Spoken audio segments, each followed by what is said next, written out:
Time to Gruen. As we look back on the worst year since the last one, there was one person with us the whole way.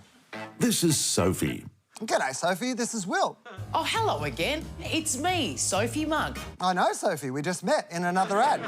I am Pretzel. OK, you said you were Sophie, but anyway, Pretzel was always ready to say hey. Hey, guys. Hey guys. Hey, guys. Hey guys. Oh, hey, guys. Don't mind me. We don't mind you, which is why Sophie is an advertiser's dream. She wakes up ready to sell. Alexa, pack it in. Not yet, Alexa. Sophie has to sell her morning coffee. And she sells by the seashore. Sophie can even sell what you can't see. It's invisible, guys. I can't sell this. Sure you can. I've already bought it, whatever it is. In fact, Sophie sells so hard, even she's exhausted. Guys, I'm exhausted. Get another influencer. Sorry, Sophie, apparently there is only one. Australia's most relatable influencer related to us all the way through the year. Like us, Sophie started with high hopes. New year, new me. Turns out New Year, same us. Like us, Sophie tried to stay fit and then gave up. Do we have to do another one? Like us, Sophie tried to cook and then gave up. Because on my own, I make no days delicious. No, that's not true. You are Pretzel, like us. She started talking to things that couldn't talk back. OK, Fred, time for a walk. And then Sophie tried a different strategy. Cheers. A complex strategy. Complex. Now, that's relatable. Sophie really was everywhere. I was totally flat out. And now, like us, Sophie is ready to celebrate. From Beauty and the Geek and many other shows, Sophie Mugg. Wow, we really don't have celebrities in Australia, do we? That's not true. We have one. Merry Brixmas, Sophie. I think you earned a break. Yeah, I'm going to chuck a sickie. Please welcome our panel sitting in for Todd Sampson, Dee Madigan, Christina Aventi, Cameo O'Keefe, and as seen on TV, now in person, it's Russell Howcroft.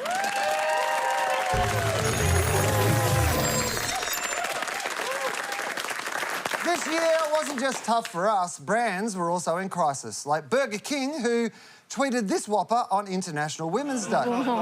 And this week was no different. Spoiler alert, we're about to talk about the Sex and the City reboot.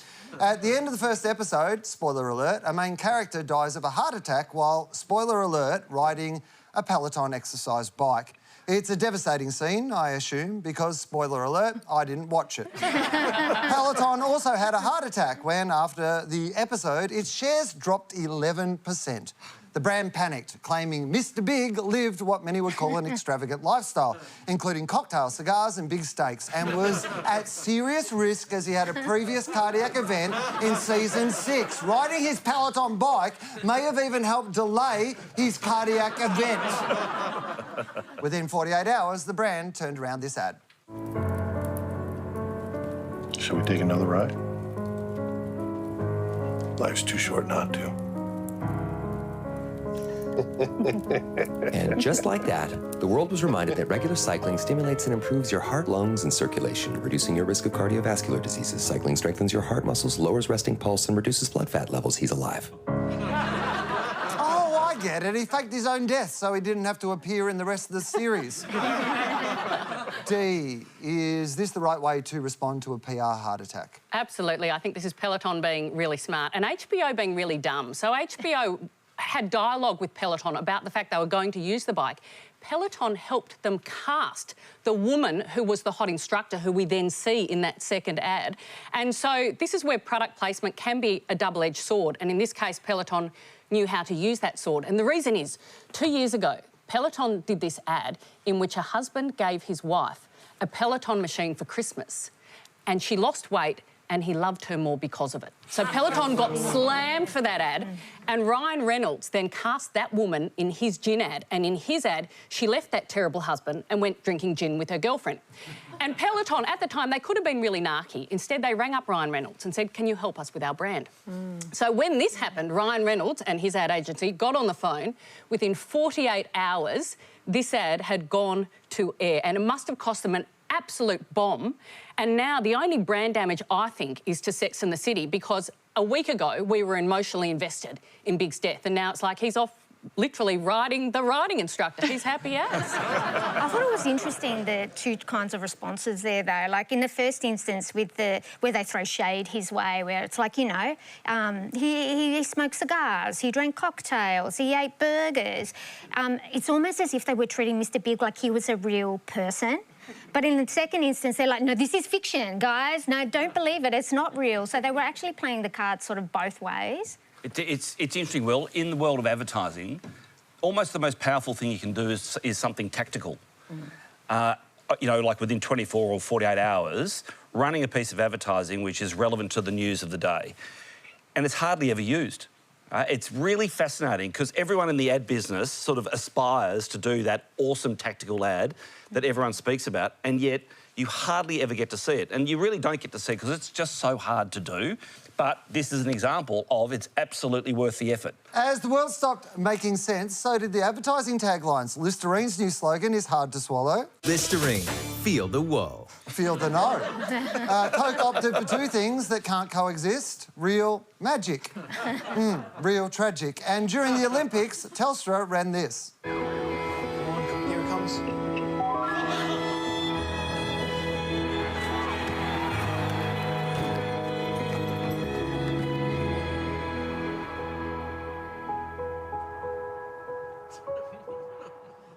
They were going to finish the slogan, but the call dropped out.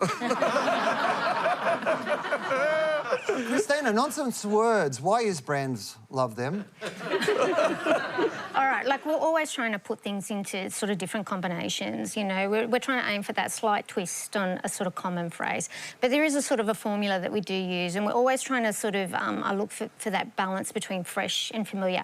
It's kind of got to be familiar enough that the brain sort of recognises it.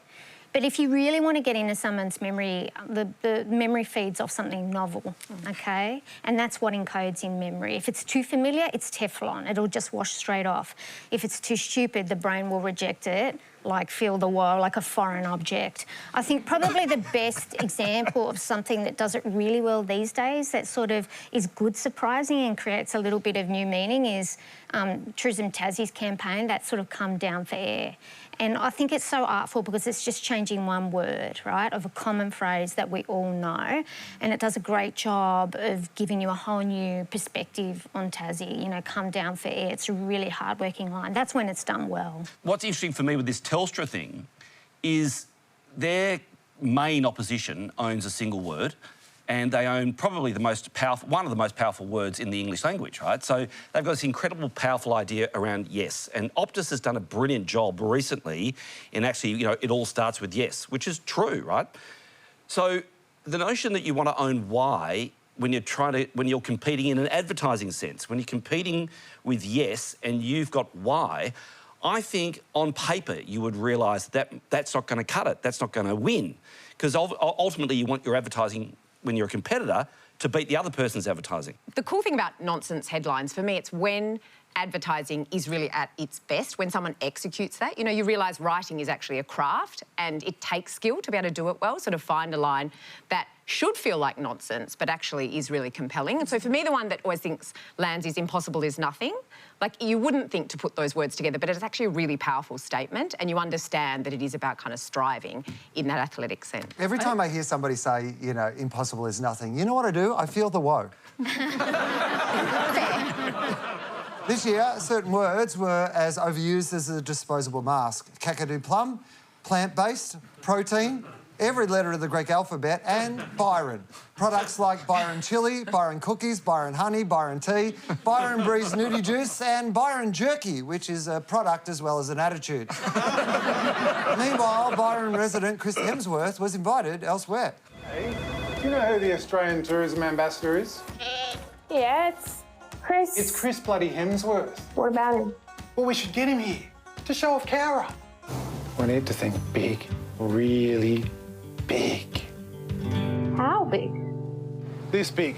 The big Chris. 4 stories tall and a beard like spun canola. This could make him really famous. And what if he doesn't come? No, we'll still build it. We'll just make him bald and fat.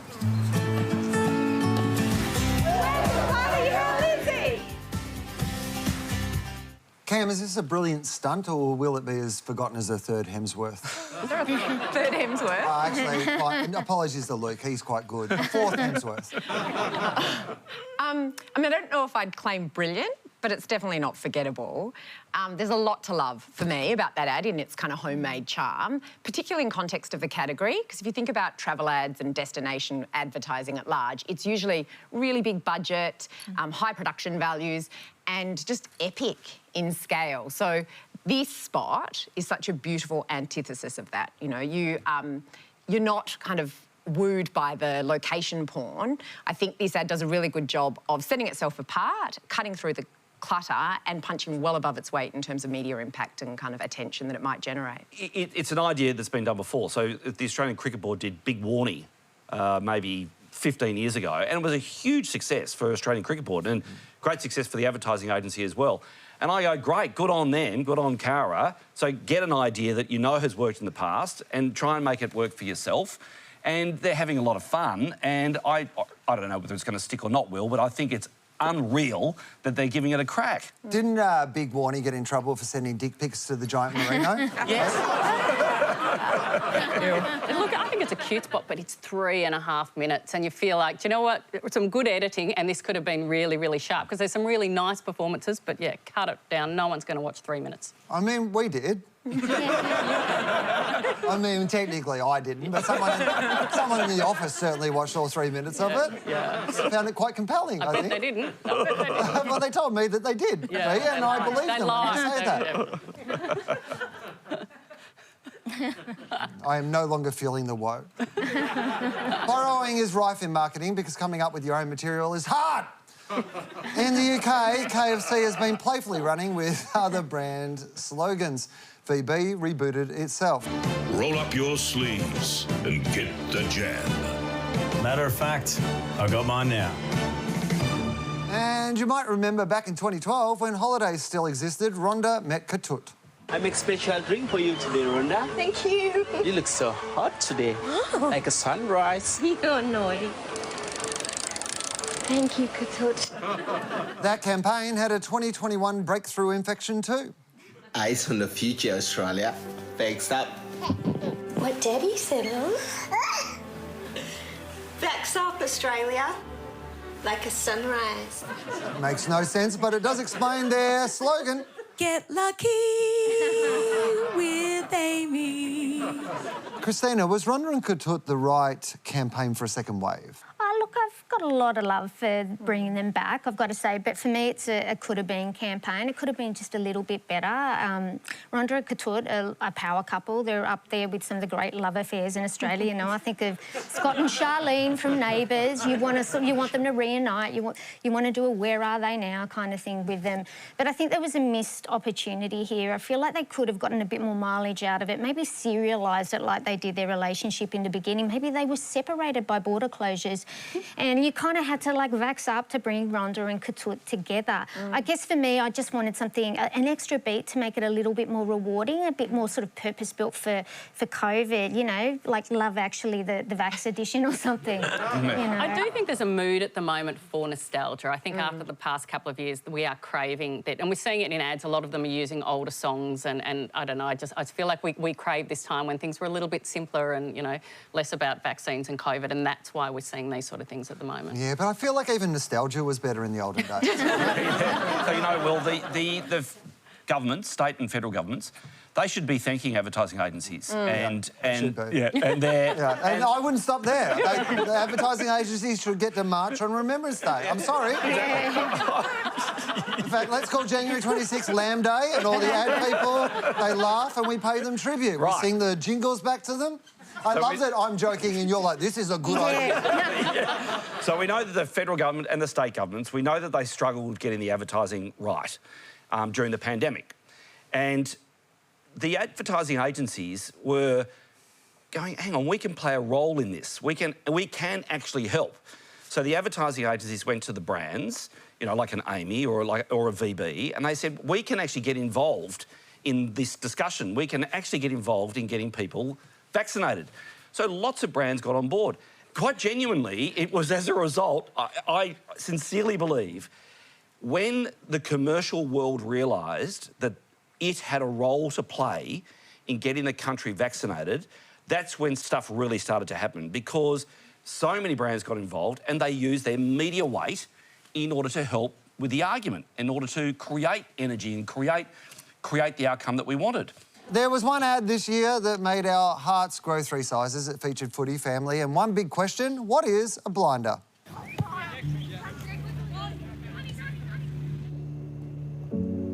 Continue straight for 300 metres.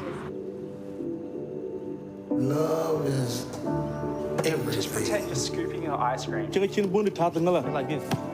Yes, that's it. Love is everything because love makes the world go round. Love is the foundation of our soul. Several times around your foot and ankle. Mate, your daughter's having a blinder. What is a blinder? Love is the greatest feeling that any person could have.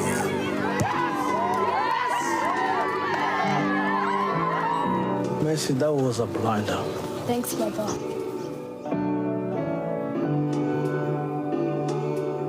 That's what love is. I understand now. A blinder is a device put on horses so they don't get distracted by emotional campaigns from evil tech giants. I know that because I binged it. Russell, what do you think of this ad? Well, I can't watch this ad enough. I'll watch it every single time it comes on air, and I will gladly watch it from the beginning to the end.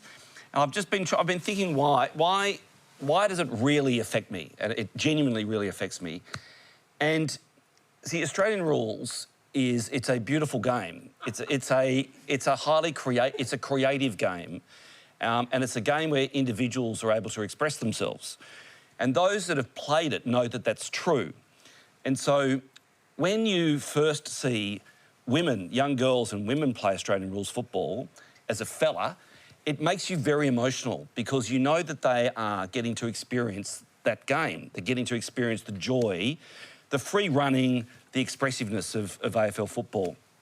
And then you think about what AFL football does in Melbourne, because it absolutely stitches us together. You know, there's a long history to that, but it stitches all different cultures together. And so after the war, then Italians started playing football and Greeks played football. Tragically, we missed out on Vietnamese playing football. That was a huge mistake when it comes to stitching our great city together. There's very few Vietnamese footballers. So when South Sudanese arrive here, it is critical for our city, and I would argue our country, that they integrate via our game, Australian rules football. Yeah, I don't care about soccer, rugby league, rugby union. I don't care about any of those because they're not ours.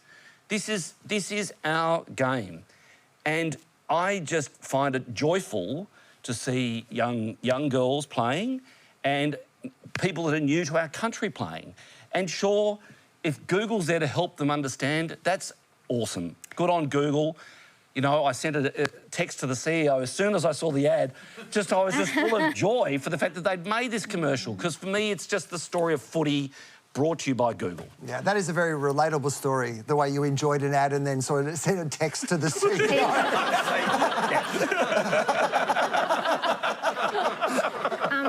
I actually feel really conflicted by this. And the maternal part of me, like, literally ugly cries at it, and I think it's beautiful. And dads and daughters will get me every single time. I love that sport is a leveller, and I want to fully surrender to it, but I can't.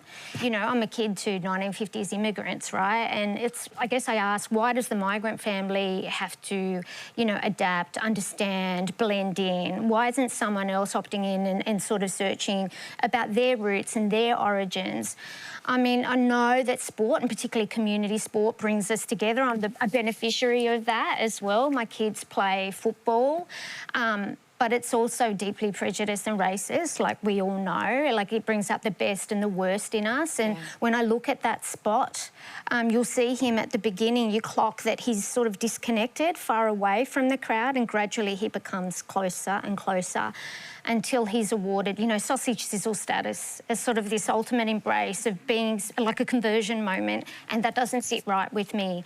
I'm not asking to change it in its entirety. I think it's beautiful. I just want one moment or another ad with a different perspective where maybe a parent or a child searches what their story is and there's a bit more give and take. It's not so one way. I think I struggled with the ad for similar reasons. I think I did question the role of Google in terms of saying, you know, sure, you can make a big or a leap to say that search fuels connection by deepening understanding, but I thought it was an overreach to suggest that they're actually tackling racism one search term at a time. So that part did sit a little bit uncomfortably with me. And I also think it's always tricky to tackle this topic without it coming off as tokenistic or really surface or one-dimensional.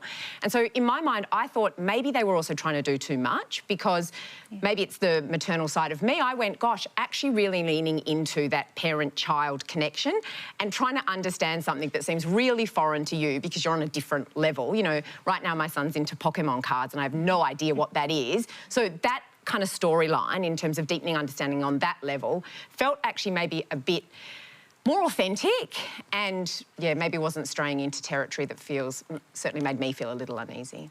I think Google were very, very careful not to hero themselves in the ad, given their history. It is sort of arm's-length altruism, which I think is a safe place for Google to go. And I completely understand where you're coming from. But I hear Russell as well, and I do think that sport, it's not saying you have to play sport, but it is a leveller. It does bring people together, and I think, I don't know, I love this sport. I tear up at it. Football made me cry this year too. Google has just released its annual review of our searches. For some reason, I'm having anxiety. Obviously, it's normal with everything that's going on right now. I think I'm gonna take a break for a while. You can get through it, and if you can get through it, there's a greater reward on the other side. Just like anybody else, you know, I'm just trying to do my little part to try and save my community. I'm just really excited we're back open. But I can't help think they could have been more honest about those searches.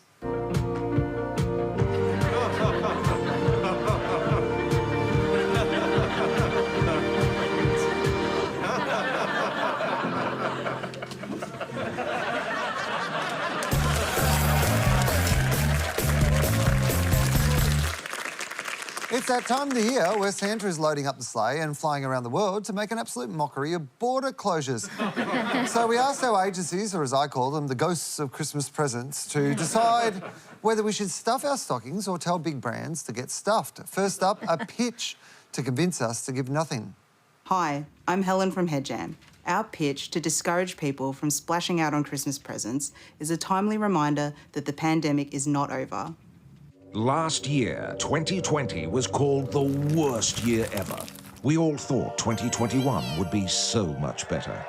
We were so wrong. So, what about 2022? It could be better, but we'd be fools not to expect Armageddon. Now is not the time to splash out on Christmas presents. Now is the time to stock up with the essentials, like food and toilet rolls, and get ready for Armageddon 2022. Well, you've convinced me, and now a pitch to convince us to splurge. Hi, I'm Dan from Next Thursday. The brief was to encourage people to splurge more these festive holidays. The insight came from us putting ourselves in the shoes of people that have been in lockdown that have then been let free. So enjoy. It's been one of those years. We had lockdowns. Freedom! Then more lockdowns. It's enough to drive anybody nuts. So, after squirreling away for so long, it's time to go nuts. It's time to give big. Spend big. And big.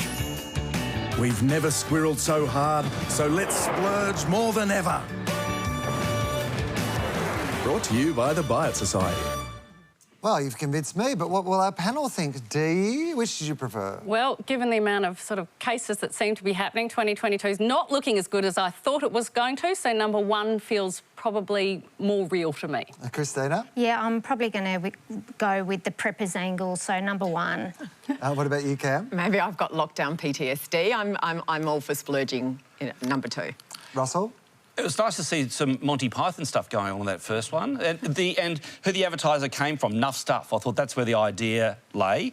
However, I'm all for going big, so number 2 for me. OK, well, that means it is a tie. Congratulations to Head Jam, and next Thursday we're going to give you this trophy. Actually, this trophy. We'll keep this one for ourselves. Now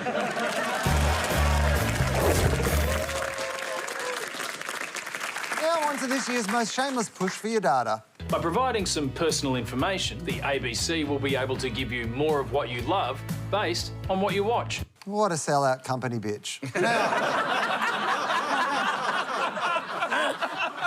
We're talking about Australia's other favourite streaming giant, Spotify, and their end-of-year marketing extravaganza.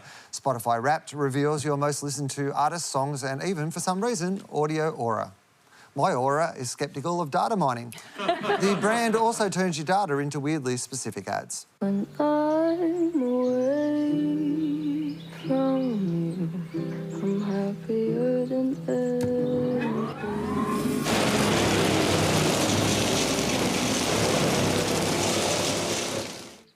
Christina, how did Spotify make being creepy cool? Oh, look, I'm a massive fangirl of Spotify, like as a practitioner and as a punter. And I know that they're stalking me, and if it was Facebook, I'd be like, put your mirror away, Facebook, just put it away. But with Spotify, I'm like, accept all cookies. You can track me, you can chip me, take my identity, sell my data. Just give me my playlists and my yearly Wrapped. And I think the thing about Spotify is that they are this Goldilocks of streaming, right? It's not just this amazing discovery engine. It is an absolute playground for your ego. So if you look at something like Wrapped, it's basically a time capsule of your year through music, OK? Year after year after year. You've got an entire back catalogue of your life, and you will never leave this app, because leaving it is like leaving your past behind. For some, they might want to do that. For me, I just want to go through all those years and look at what I've listened to and unlock all those memories. It's an incredible job that they've done in terms of making sure that they get that lifetime loyalty. I got mine, and I got to say, and this is really embarrassing, John Denver's Annie song was top of my Spotify, and it was like, so when I saw the Wrap, it was just like, oh my God, this is just hideously embarrassing. But I put on Spotify when I'm doing house cleaning, so it's only a certain type of music. So my kids, whenever they hear, you know, Take Me Home Country Road, they literally run for the door because they know that, you know, that's a house cleaning. I think we all know the contract, Will. So everyone knows the contract is, I've got Spotify, I've got all the joy that Spotify brings, and the contract is I'll give up my data. And when it's a problem, of course, is when the contract is out of balance, which a lot of platforms feel like it's out of balance. So it's interesting for me to think about the first industrial revolution, where a few people got mega rich and they exploited all the individuals. And then in an effort to try and get some balance into capital and labour, unions were formed. So I can see a time where data, individual data, will be unionised. And what we'll do is we'll form a data collective, and then the people that want to exploit our data has to pay the union. I did not think you'd ever be sort of supporting this. I don't think he's going to support it. It sounds like he's making a pitch to run it. I wonder just whether Spotify, as one of an online platform, it also, I think, personally, I'm less creeped out by it because it does feel more like a mutual exchange. You know, the category, what you're getting from it, it's music, it's many people's great passions. So, and on top of that, you can actually obviously pay for a subscription, and then the way that the data is used against you is less transactional. So you kind of say, OK, well, I'll pay to not get served the ads that utilise the data that you pull from me, because that's the exchange. But if I choose not to do that, then I accept that the terms of our relationship are that you will serve me content and utilise my data to turn a profit that you're not getting from my monthly subscription. So that perhaps for me is why it's a little less creepy. Yeah, the problem is that they can't pass on a little of that data to their artists to pay them. Right. They'll be just ringing them up and just go, you know what, Janet really likes Steely Dan. That's what you get. This year, ads were everywhere. Brands were annoying us in the sky and literally pouring their money down the drain. But there was one show where the branding was far more subtle. See if you can spot it. Can you top a whopper? Tackle a twisty? Or knock off a drumstick? How do you master Australia's most iconic snacks? Snack Masters. Subtle. Snackmasters had a truly breathtaking amount of product placement. We counted 228 Hungry Jack's logos in the first episode, including 5 logos in this shot alone. And that doesn't include the 24 Whopper logos or the times Snackmasters even found ways to incorporate logos in the reflection of a car. Russell, does this reflect where TV is heading? Commercial TV, free-to-air commercial TV, prime time, absolutely. The advertisers are desperate for in-show advertising, right? They're desperate for it because they don't want to have people using the remote control when it comes to ad time. So commercial pressures has led us to this. What I think is so brilliant about this is just the fact that it's completely and utterly over the top. They're not hiding from it, right? The consumer doesn't mind. The consumer absolutely gets it. And as long as it's entertaining, they'll stick to it. I think with something like this, it is a marketer's wet dream, like Russell was talking about. There is so much food porn, production line porn, packaging porn in it, but I don't think there's always an upside to this. I think the fact that it's almost impossible to replicate a mass-produced processed piece of food is somewhat alarming. We don't all have hydrolyzed vegetable protein in our pantry, and there are some things that we're better off not knowing, like what's in a twisty. I think so. Finally, some good news. The pandemic is over. At least that's according to ads like this from Durex. People across Sydney are enjoying the delights of coming out of lockdown.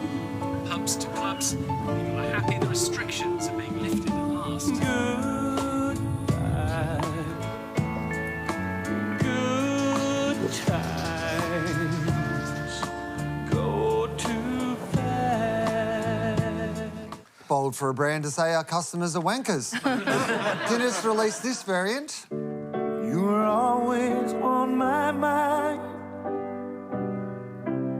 That venue's just been pinged as a hotspot. Pepsi also thinks the pandemic has fizzled out.